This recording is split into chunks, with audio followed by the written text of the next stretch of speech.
Mu kanyomero kaffe aka Celebrity Friday tusazeewo tukuleetere ku byafaayo bya Rema Namakula ng'ono y'omu ku bayimbi abakyala Uganda be yeenyumirizaamu abakutte omumuli gw'okuyimba ng'ono okututumuka kwe oba abamu gye bayita breakthrough waali kwa mwaka gwa 2013 n'oluyimba lwe olwa Oli Wange era okuva olwo teyadda mabega. Rema yazaalibwa ng'ennaku z'omwezi 7 omwezi ogwokuna omwaka 1991 ng'amannya ge amatuufu ye Rema Namakula. Yazaalibwa omukyala Hamida Nabbosa n'omwami Mukiibi Ssemakula nga bwe twogerera kati bonna bagenzi. Oluvannyuma lw'abazadde ba Rema okuva mu nsi yakozebwako abantu ab'enjawulo omwali mukulu we Hanifa n'omukyala Rema Namakula. Okusoma kwe yakutandikira ku Kitante Primary School yamalira ekibiina kye eky'omusanvu. Oluvannyuma yeegatta ku St. Bali ku Ddembe Kisoga okuva siniya esooka okutuuka ey'omukaaga era nga yasomerako ku Yunivasite y'e Kyambogo wabula teyamaliriza kusoma kwe. Rema yasomera nnyo ku kitone ky'okuyimba anti yasomeranga ku half bursaries wabula okuyimba yakutandikira mu P6 bwe yakolanga backup artist wa mukyala Rema Namakula ne Bebe Cool mu luyimba lwa Sambagala. Abayingira siniya esooka wasinkanira omwami Paul Saka abasinga bungi gwe tumanyi ng'omuwandiisi w'ennyimba z'amasomero eyamuyambako ennyo mu kusoma kwe kwa secondary anti yeyamutwala ku St. Bali ku Ddembe Kisoga olw'ekitone ky'okuyimba era Rema ye yali akulira kwaya y'essomero eryo. Mu siniya ey'okuna Rema yalondebwa okulonda abaana banne abagenda okumuyambako okukola nga ba backup artist ba Bebe Cool ku concert ye eyagenze eyali ku Kyaddondo Rugby Ground mu 2009. Rema nga tannayingira nnyo kuyimba yasooka kweyita linnya lya Unique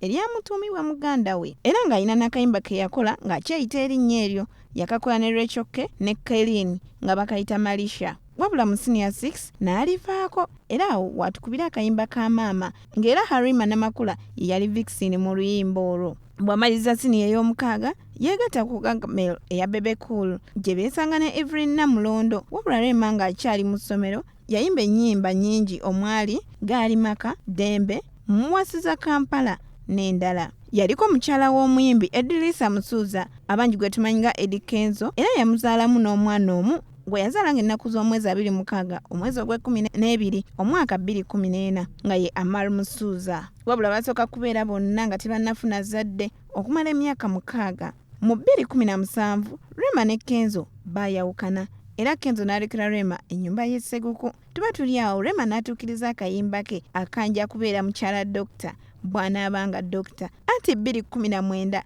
gyali emikolo gyabwe omwali okukyala n'okwanjula. Okukyala kwaliyo ng'ennaku z'omwezi 9 omwezi ogw'E10 mu mwaka ogwo ogwa 2019 ate okwanjula kwaliyo nga 14 ogw'E11 era omwaka ogwo gwennyini ogwa 2019. Wabula okwanjula kwasitula ebikonge by'abantu omwali ne maama wa Buganda Sylvia Najjinda.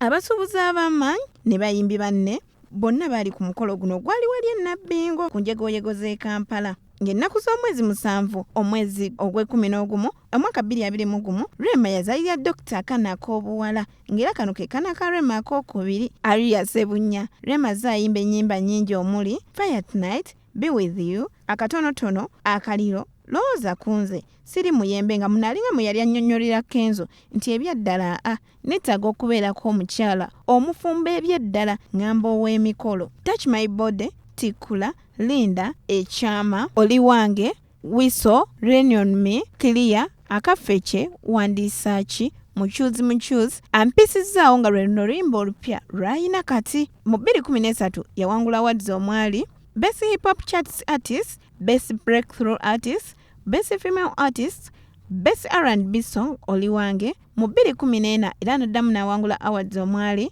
Best Female Artist of the Year, Best Artist Dancehall, Best Female R&B Song ku Kaliba. Tusaze tubalete ku byafaayo by'abaserebu baffe ffe nga Bibya Selefayina tetujja kubalinda kutuvanga ku maaso tulyoke tubibawe abula tujaguze nga biki bye bakoze nga bakyaliwo bakyasobola okutulaba bakyasobola okubiwulira. Please spread the word. Thank you for your attention.